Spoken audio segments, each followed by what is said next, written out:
Então, gente, beleza? A nossa segunda aula de hoje vai ser sobre dispersões, tá? Falamos já sobre substâncias e sobre misturas.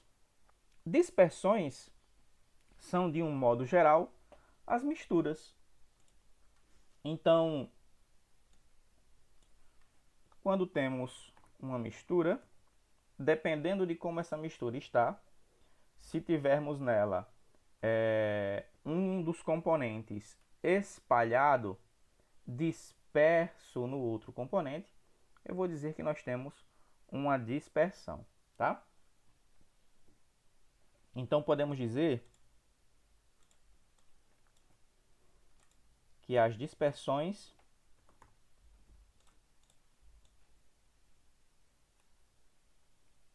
são misturas, tá? E aí nós vimos que as misturas podem ser homogêneas ou heterogêneas, não é verdade? Podem ser dos dois tipos. As dispersões, elas precisam de pelo menos dois componentes. Óbvio, se eu tenho uma mistura, eu preciso de ao menos duas coisas, né? Já vimos que quando temos misturas, precisamos de ao menos duas coisas. Precisaríamos de um disperso e precisaríamos de um dispergente. São os dois componentes necessários em uma dispersão, um dispergente e um disperso.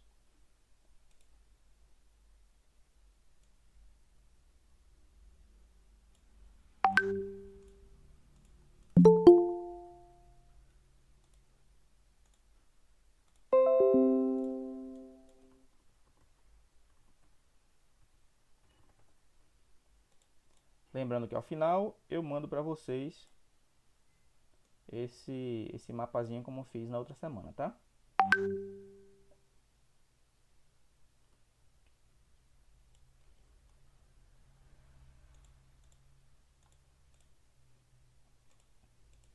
Então os componentes de uma dispersão são o dispergente e o disperso.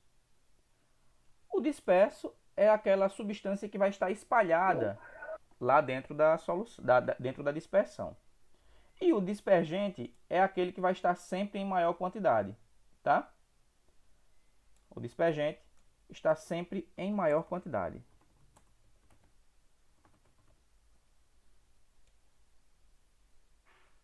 Eu vou até colocar isso aqui embaixo e tentar botar uma setinha aqui para ele.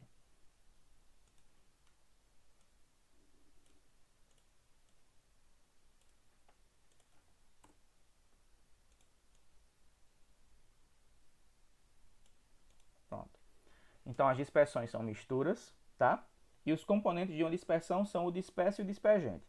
O dispergente é aquela substância que vai estar em maior quantidade e o disperso é a substância que vai estar espalhada, vai estar dispersa dentro do dispergente. Ok? Nós poderemos classificar as dispersões em três tipos. Tá? Teremos três tipos de dispersão. Teremos as suspensões,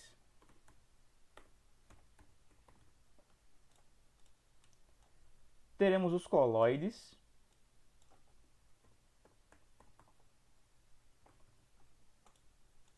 e teremos as soluções. Qual é o problema de coloide? E teremos as soluções. São os três tipos de dispersão que nós poderemos ter.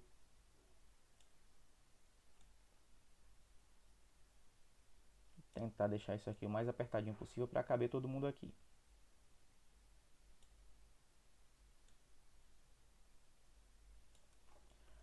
Algumas particularidades entre eles são as seguintes. Enquanto as suspensões, que são essas primeiras aqui, enquanto as suspensões são heterogêneas,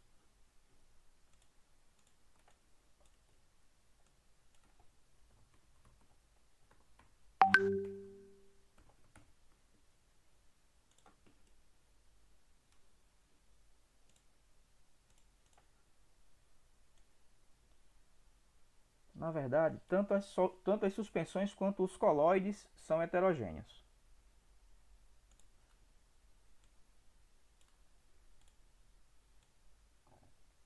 As soluções são homogêneas.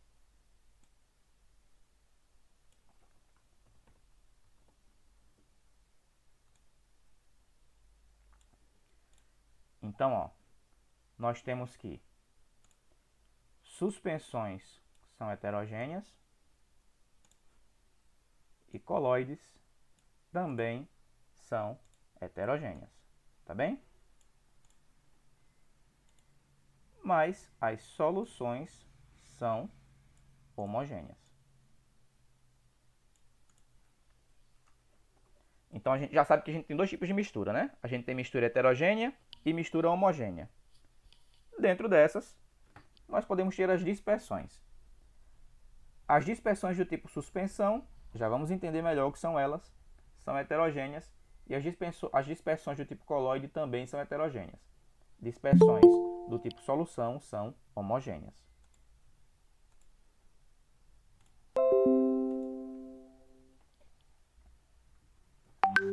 O que classifica, ou melhor, o que difere esses três tipos de dispersão é o tamanho das partículas que elas apresentam, tá? Existe aí uma variação de definição entre os autores, mas basicamente a gente vai dizer que suspensões têm partículas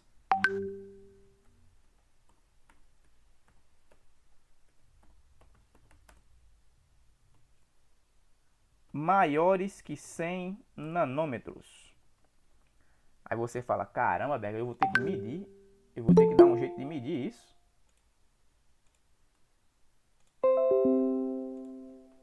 Não, a gente não precisa estar medindo, né? Existe uma outra forma da gente identificar o tamanho dessas partículas.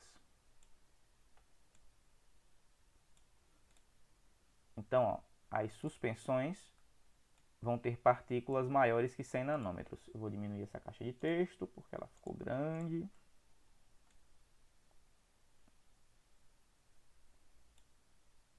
As suspensões têm partículas maiores que 100 nanômetros. Os coloides vão ter partículas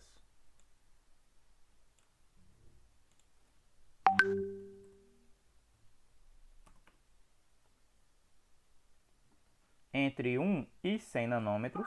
Professor, Sim, professor, sim, o que são nanômetros? vou explicar. Só um minutinho que eu explico.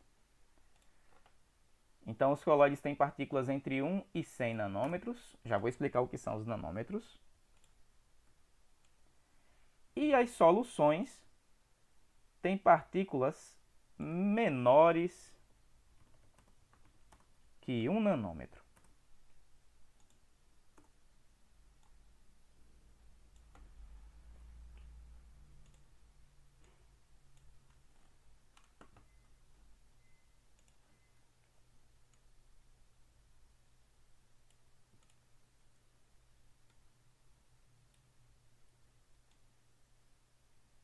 E o que são esses nanômetros? Ó, vou escrever aqui a palavra para a gente entender.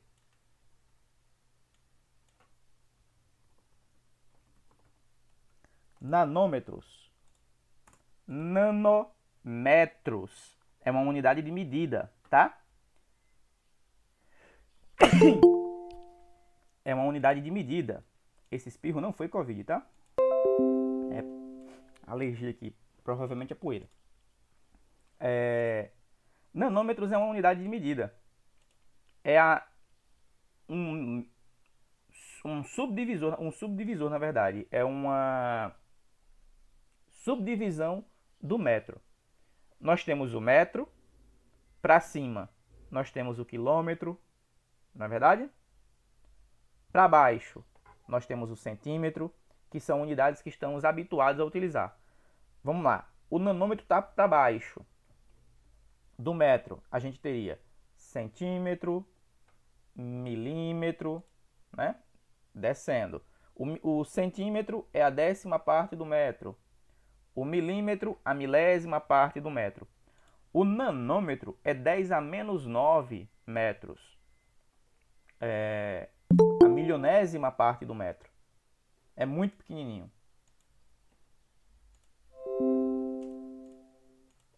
Seria 10 a menos 9 metros. Seria mais ou menos isso aqui, ó.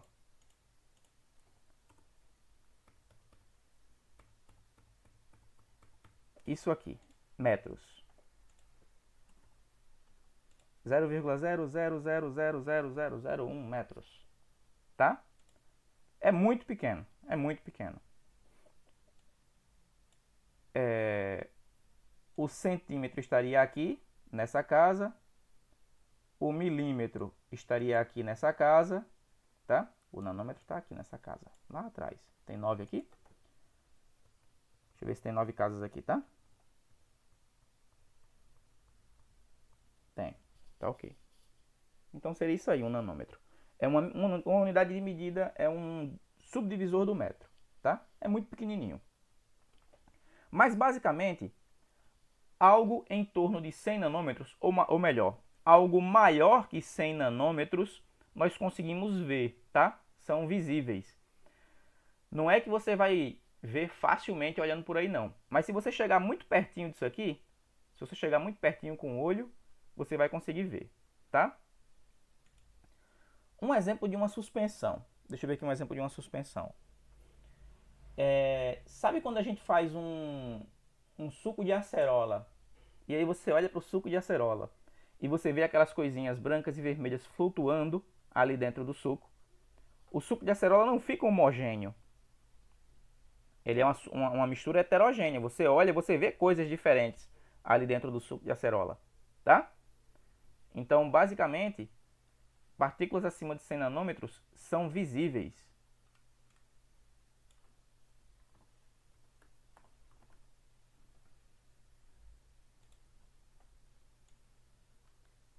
Essas partículas são visíveis. Já no caso dos coloides,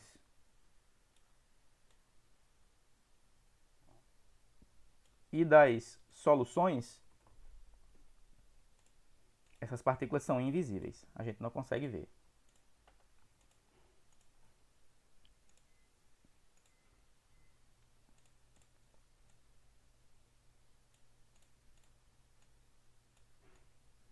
Professor, dá para o senhor aumentar um pouquinho as letras amarelas? Pode ser. São essas três que eu coloquei agora, né? Mas isso vai para vocês como... Isso vai para vocês como documento depois, tá? Tem como dar zoom. E eu vou dar para vocês depois como... Tem como a gente dar zoom. Uhum. Obrigada, Stefano. Mas eu vou mandar para vocês isso aqui, tá? Eu vou mandar esse quadrozinho para vocês, como eu fiz com outra aula. Eu vou criar o PDF e mando para vocês, tá certo? Então, ó, as suspensões vão ter partículas maiores que 100 nanômetros. Essas partículas geralmente são visíveis. Os coloides têm partículas entre 1 e 100 nanômetros. E as soluções têm partículas menores que 1 nanômetro. Aqui são invisíveis, a gente não consegue enxergar. Só que é complicado para eu saber se é uma suspensão, um coloide ou uma solução. Eu tenho que parar para estar olhando lá para a solução, olhar, eu consigo ver a partícula, vejo, então é uma. Eu não vejo, então pode ser coloide ou solução. Tem um jeito mais simples, tá? Que é através do que a gente chama de efeito Tyndall, que eu vou explicar para vocês já já. Eu vou tirar aqui esses dados aqui de visíveis, invisíveis, tá? Eu deixei aqui só pra gente... Deixa eu tentar botar aqui em cima deles, para não precisar tirar.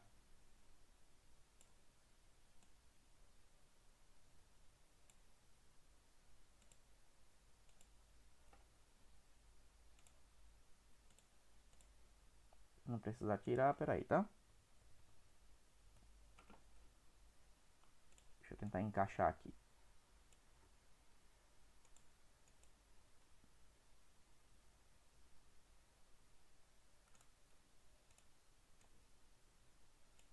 para que caiba os próximos quadros.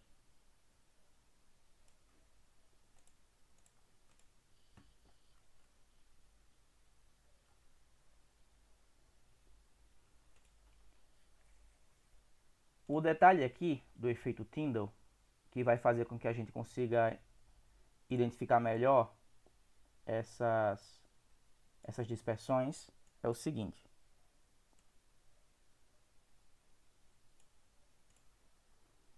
No caso das suspensões, a luz não atravessa.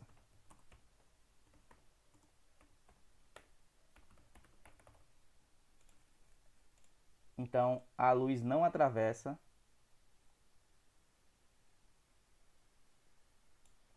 suspensões. Se a gente pegar uma lanterna ou um laser e tentar passar através de uma suspensão, a luz não vai conseguir passar. A luz vai ser impedida de passar, vai ser barrada, tá? No caso do coloide, a luz atravessa.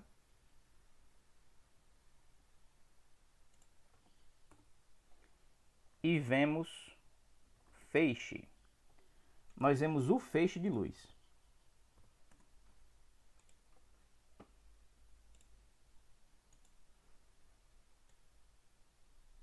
Então, no caso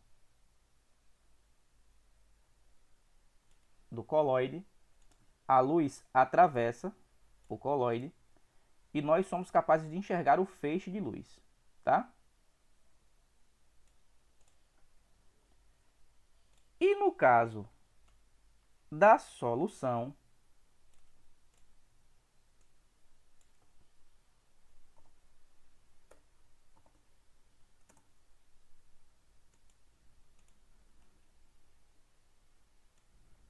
deixa eu dar um jeitinho aqui.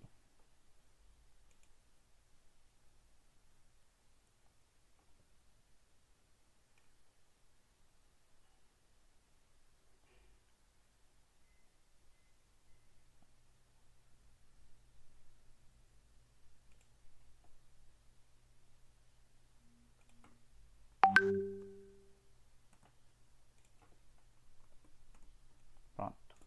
Fica mais organizadozinho aqui.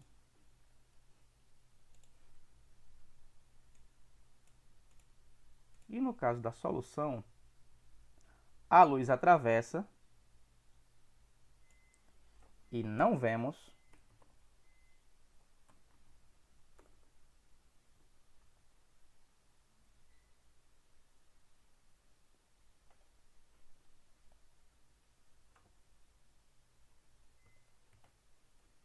o feixe.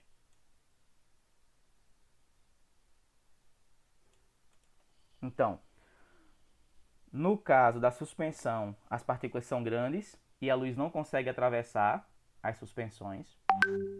No caso dos coloides, as partículas são entre 1 e 100 nanômetros. A luz atravessa o coloide e nós vemos o feixe, nós vemos o caminho que ela faz.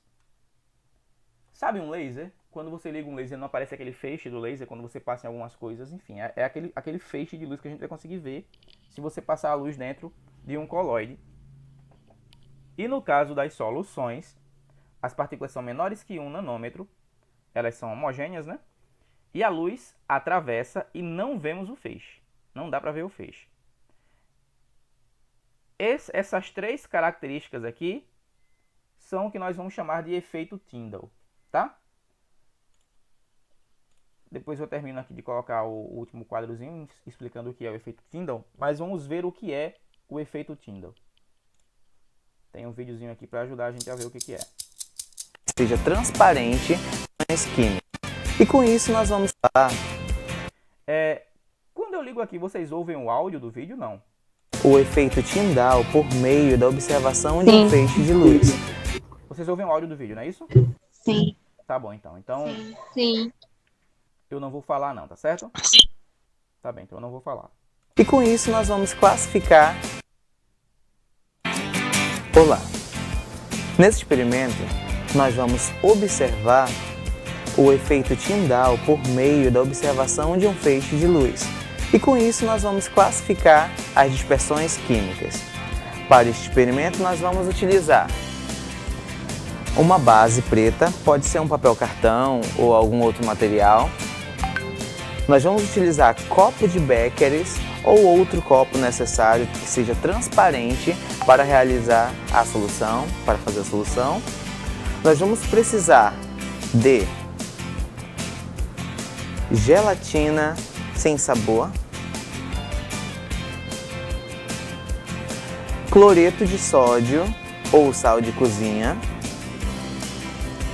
amido de milho solúvel e também um apontador a laser. Inicialmente, você vai dissolver um pouco de gelatina sem sabor. Uma colher pequena é o suficiente dentro do copo contendo água.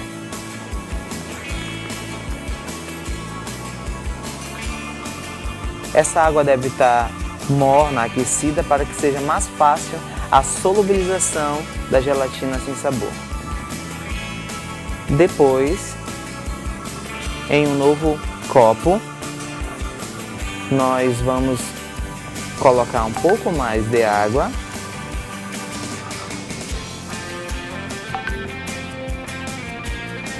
e dissolvemos então uma colher também de amido de milho.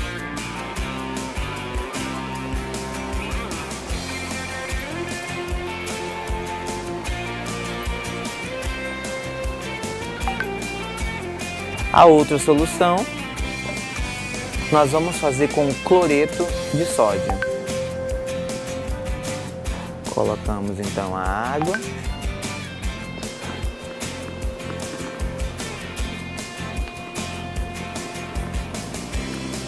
E dissolvemos então o cloreto de sódio.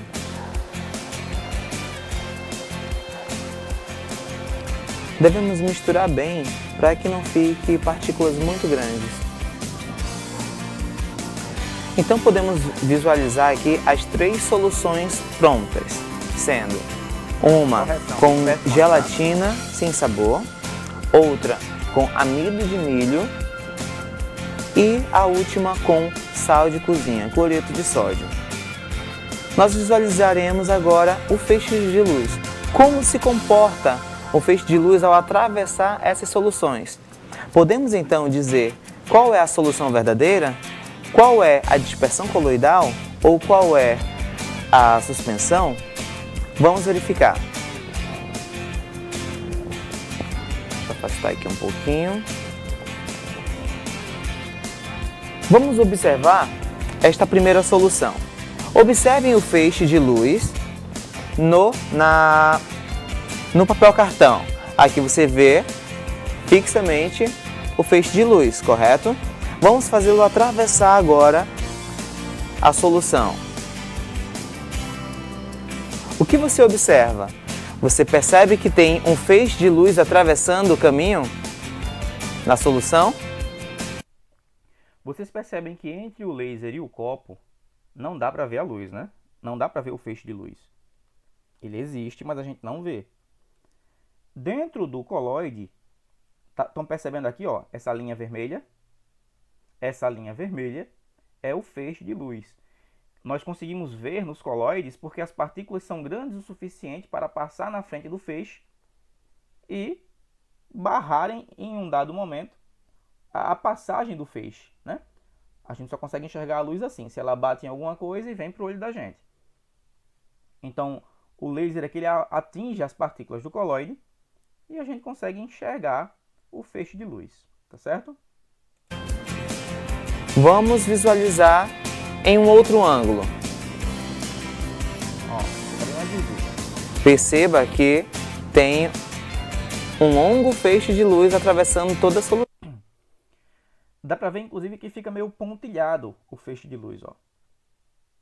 É justamente as partículas. Esses pontinhos são justamente as partículas que a gente consegue ver.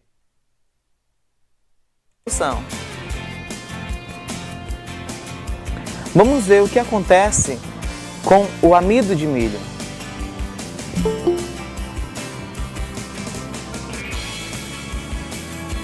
Vamos observar.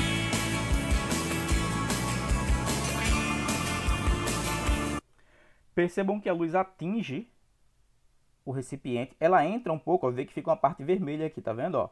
Dentro da dispersão aqui, que no caso é uma suspensão, a gente vê uma parte da luz, mas a luz não atravessa, ela é barrada, ela é impedida de passar.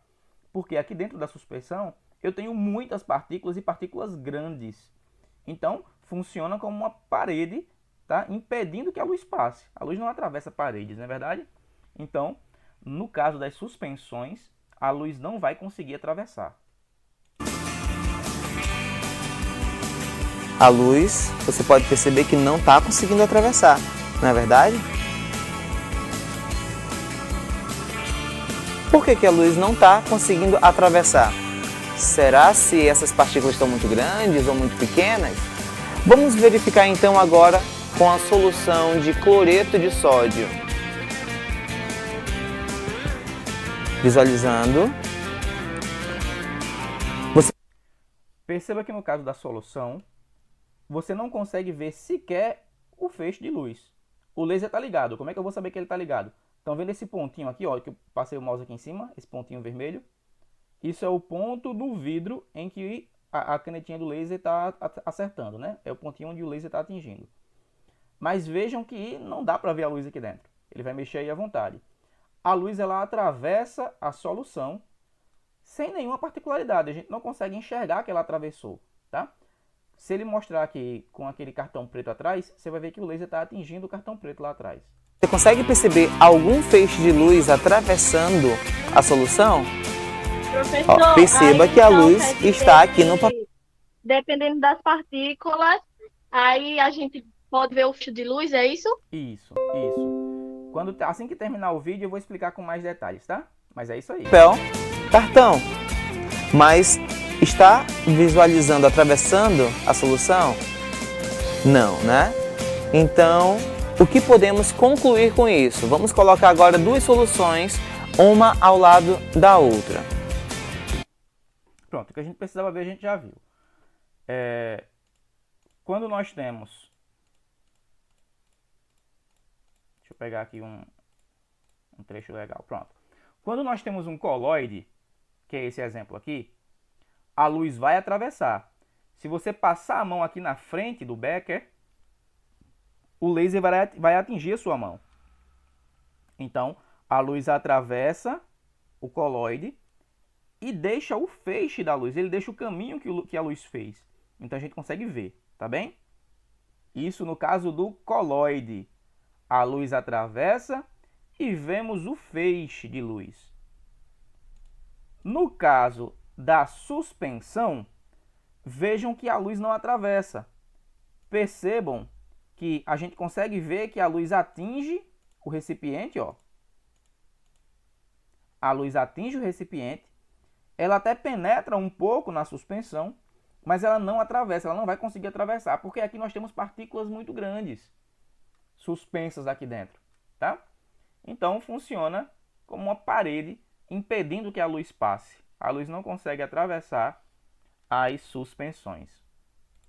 E no caso de uma solução, ó, a luz passa, olha a luz atingindo aqui atrás do cartão. A luz vai atravessar, mas a gente não consegue enxergar o caminho que ela fez dentro do recipiente, ó.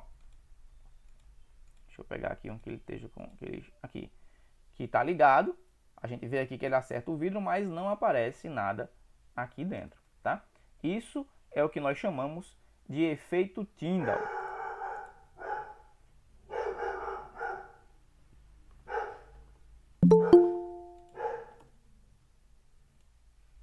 Isso é o que nós chamamos de efeito Tyndall. Alguém tinha pedido para participar aqui e saiu. Então, esse efeito da luz atravessando ou não atravessando, ou atravessando e deixando o caminho que ela faz lá, é o que a gente chama de efeito Tyndall, tá certo?